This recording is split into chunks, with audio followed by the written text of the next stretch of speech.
Okay, I'm back. I know it's been a little while, but I'm back again with another video. Let's do it. Check this out. Today, in this episode, guys, I'm going to have to display another embarrassing, absolutely embarrassing moment for Michael Jones, also known as Inspiring Philosophy. For those who have been following the saga, you can see that this goes all the way back to the PBD podcast, where I made the very bold claim that no one really before the 4th century clearly and explicitly affirmed the doctrine of the Trinity, including the beloved church fathers and saints of the Catholic Church and Eastern Orthodox and church fathers of the Protestant Church. Now, so many Christians lost their mind over it. They didn't know, what is Jake talking about? Sounds so ridiculous. Anyone who's actually studied the material academically and honestly would know that this is actually not a fringe view, as Michael claims, but it's a pretty standard view. And we'll see that a more honest Christian apologist, Catholic Answers apologist, Trent Horn, actually admits the very exact same thing that I've been claiming all of this time. Now, this is quite embarrassing to Michael because he's trying to make it seem like, oh, this is Jake just saying this because he's a Muslim, or he's a skeptic, or he's anti-Christian, blah, blah, blah, and he's buying into this almost conspiracy theory level idea. But that's not the case. So let me share a clip from a more honest Christian apologist, Trent Horn, where he admits exactly what I've been saying all along. So Newman was concerned, and I have a quote here from him in Essay on the Development of Christian Doctrine in the introduction, where he makes this concession. He says, "Moreover, it may be questioned whether any ante-Nicene father distinctly affirms either the numerical unity or the co-equality of the three persons, except perhaps the heterodox Tertullian." Mm-hmm. So in talking about before Nicaea, he would say, yeah, the fathers before Nicaea, when you read them, there was another passage I tried to find it, but I couldn't find it, where he says they can be read in an Arian way, they can be read in other ways, but this was just the Trinity and the deity of Christ were doctrines that developed through this period to have greater clarity later on. Trent Horn is reading from Catholic author John Henry Newman, who's also a saint in the Catholic Church. He was just made a saint according to the Catholic Church just a few years ago by Pope Francis. Now, for those who don't know the backstory of John Henry Newman, he was a very well-known Anglican preacher and figure towards the end of the 19th century. Now, he was not, John from down the street. He was a huge figure who was actually a part of the Anglican Church, the Church of England. However, through doing, according to him, his own historical analysis, he eventually left the Anglican Church and the Church of England and became a Catholic and joined the Church of Rome, as they call it anyway. Now, Trent Horn is reading from this Catholic who was a scholar in his own right. His theology is so influential that some authors actually said that he was the most influential Catholic theologian after Thomas Aquinas. Now, I'm not saying that that's true. Some people might think that's hyperbole, but he did have a significant influence on the Second Vatican Council, right? Now, what I want to point out here is that Trent Horn is being honest, and he's reading from his own Catholic saint who is admitting that nobody prior to Nicaea actually clearly and explicitly taught the doctrine of the Trinity. Now, I'm going to read directly from that passage and show it. And I didn't get this source from Trent Horn. I've got the book here right next to me, and I've got the digital copy, which I'm going to display on the screen. I've highlighted it. I've read and taught about this for years now. So this isn't something that I learned from Trent Horn, but respect to him for his honesty nonetheless. But anyway, let's go on and listen further to what Trent Horn has to say. This is a shocking admission from here. So I hope you're listening, Mikey. Pay attention. He tries to, okay, so you have James White basically saying, look, when you read Ignatius, that's basically the Trinity. And Tuggy's saying, nope, you don't have Trinitarians before Nicaea at all. And Kalen tries to say, well, Newman would offer a kind of development of doctrine on this issue where it's not found explicitly, but it could be implicitly there. He's quoting Newman, where Newman says that the Trinity is a developed doctrine. It's a doctrine that developed over time that wasn't explicitly taught in the early church and by early church fathers. And now a question is for Catholics, and which is difficult for them, not to get into a back and forth with Trent, is that if you believe, and Trent might not believe this, and that's fine, that Catholics really are consistent with take this position. If you admit that the early church and early church fathers didn't explicitly teach the doctrine of the Trinity, then that calls into question as to whether or not Jesus and his early followers, his early apostles, actually taught the doctrine of the Trinity. And if they didn't, then why in the hell should we believe in it? That's a big question for them to answer.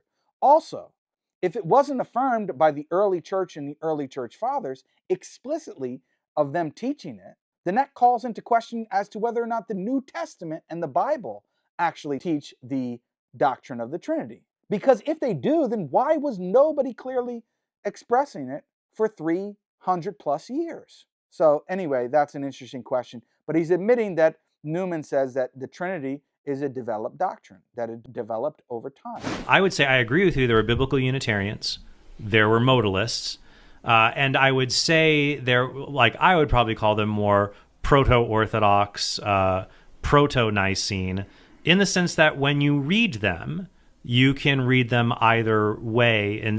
So, for example, they will use language that I would say, for example, I would describe as unfortunate, language that concepts they have. And I think many Catholic theologians and frankly Protestant theologians would also agree that they're working with these difficult concepts and trying to navigate between a commitment to monotheism, but also a commitment to believing in the deity of Christ. Like when Justin Martyr talks about another God, for example, while still referring to Jesus as God.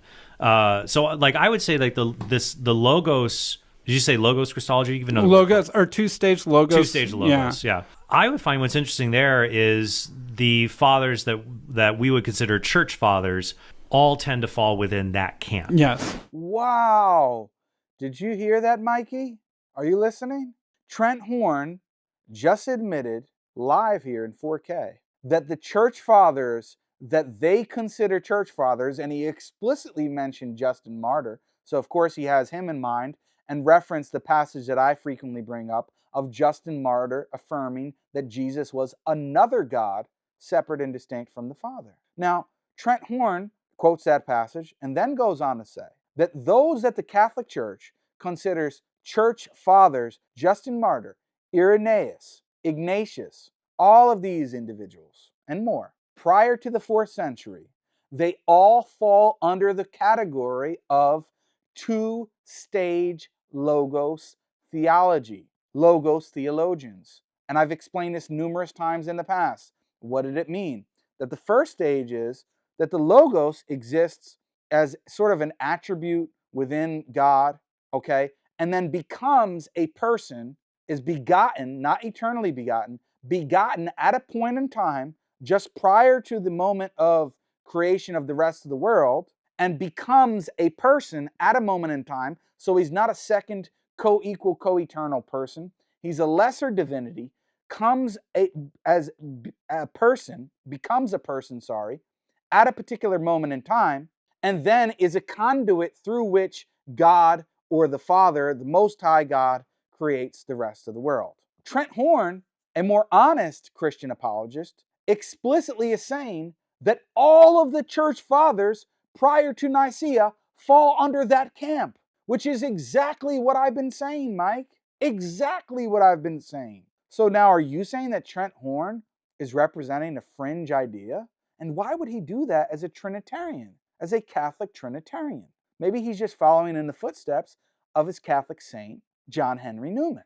But let's listen further. The fathers that we would consider church fathers all tend to fall within that camp. Yes. And it is the lineage of thought that will give rise to Trinitarianism eventually. So like if they're your ancestors in the family tree in a certain sense. So those are his ancestors in the family tree.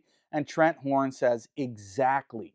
It is the thought that eventually gives rise to Trinitarianism. But it's not Trinitarianism in and of itself. Now, Trent Horn wants to say that he would consider them proto-Orthodox or proto-Nicene, but they're not representing Nicene Orthodox Trinitarianism. They're second or two-stage Logos theologians. They believe in Logos theology. They don't believe in 4th century Nicene Orthodox Trinitarianism. They don't believe that the Father, Son, and Holy Spirit are co-equal, co-eternal persons in the Trinity. They don't believe in a Trinitarian or Trinitarian conception of God. This is what Trent Horn is admitting. Let me show you guys the passage that Trent Horn is actually reading from. An essay on the development of Christian doctrine by John Henry Cardinal Newman. He was actually a cardinal in the Catholic Church. Okay, this is published by University of Notre Dame. Now, if we scroll down here, all right, we'll see, and this is a PDF version, but I've got the hardcover book just in case anybody wants it. People can see I've actually highlighted this, long before even stuff that has nothing to do with this part of the conversation. Now, if we go down here, this is the passage that Trent Horn is reading from. Moreover, it may be questioned whether any ante-Nicene, which means any church father before the Council of Nicaea or before the 4th century, whether it may be questioned whether any ante-Nicene father distinctly affirms either the numerical unity or the co-equality of the three persons, except perhaps the heterodox Tertullian. So he's saying that no church father prior to the Council of Nicaea actually affirmed explicitly the numerical unity of the three persons or the co-equality of the three persons, except perhaps the heterodox Tertullian. Why was he a heretic according to the Catholics? Because he later became part of this cultish movement that were called the Montanists. But anyway, leaving that aside. So now somebody may say, oh, but Jake, you were saying that Tertullian was not actually a Trinitarian. But look, at least John Henry Newman is admitting that maybe he was an Orthodox Trinitarian. No, if you actually scroll up just before that, right? What does it say? The paragraph right before that. Again, there are three great theological authors of the ante-Nicene centuries. So in the first 3 centuries, he says there are 3 great theological authors. Who are they? Tertullian, Origen, and we may add Eusebius. Though he lived some way into the 4th century, he actually is known as the father of church history, and he attended the Council of Nicaea. Then he says here, Tertullian is heterodox on the doctrine of the Lord's divinity. And you see it's footnote number 10 here. And if you actually go down, he's quoting Against Hermogenes, chapter 3, which is exactly what I quoted in my original refutation of Michael's video, where he claimed that Tertullian was an Orthodox Trinitarian. So John Henry Newman is saying it may be argued that no ante-Nicene, no church father in the first 3 centuries actually affirmed the numerical unity or the co-equality of the three persons, except maybe Tertullian. But then the paragraph right before, he says Tertullian is heterodox, not orthodox, meaning he has a heretical position on the doctrine of the Lord's divinity, meaning he doesn't believe he's fully divine and fully God in the same sense as the Father. And then he says, and indeed, it ultimately felt that Tertullian fell altogether into heresy or schism because of his Montanism. Origen is, at the very least, suspected and must be defended and explained rather than cited as a witness of orthodoxy. But again, as even Michael himself admits, Origen explicitly taught the ontological subordination of the Son and the Holy Spirit. He did not believe that they were all co-equal, co-eternal in the Godhead.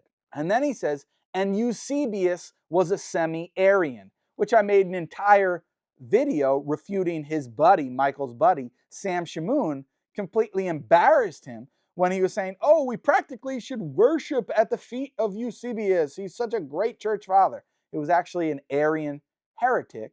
And we have here Cardinal John Henry Newman, the saint of the Catholic Church, recent saint of the Catholic Church, is admitting that he was a semi-Arian. Wow, that's quite shocking.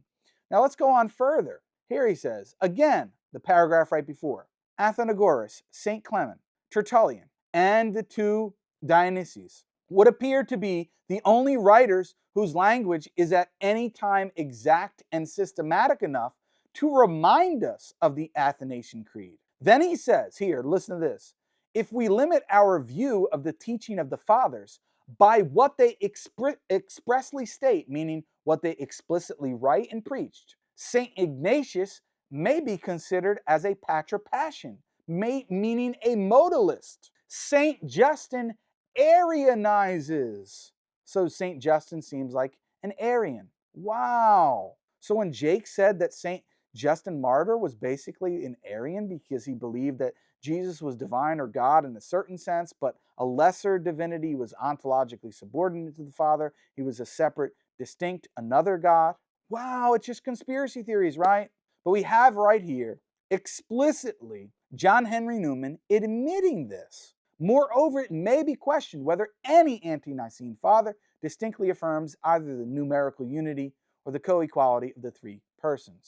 Again, I'm not saying this to toot my own horn, guys, but I just shared it on the screen. I was well aware of that quote before Trent Horn's video. If you take a look here, I've got the actual hard copy of the book, an essay on the development of Christian doctrine, John Henry Newman, with a foreword by Bishop Robert Barron.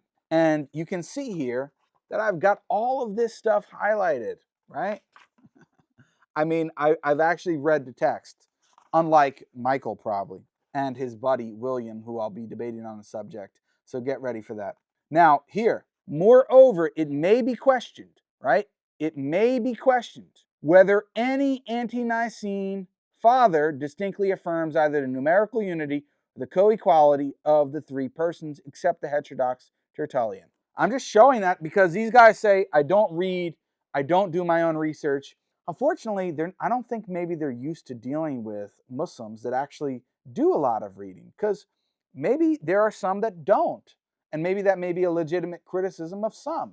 I don't know. I'm not saying that that's the case, but I actually do read, okay? And I do a lot of reading, and what I speak about publicly, I make sure is thoroughly researched before I come out with it, okay? So there you go, guys.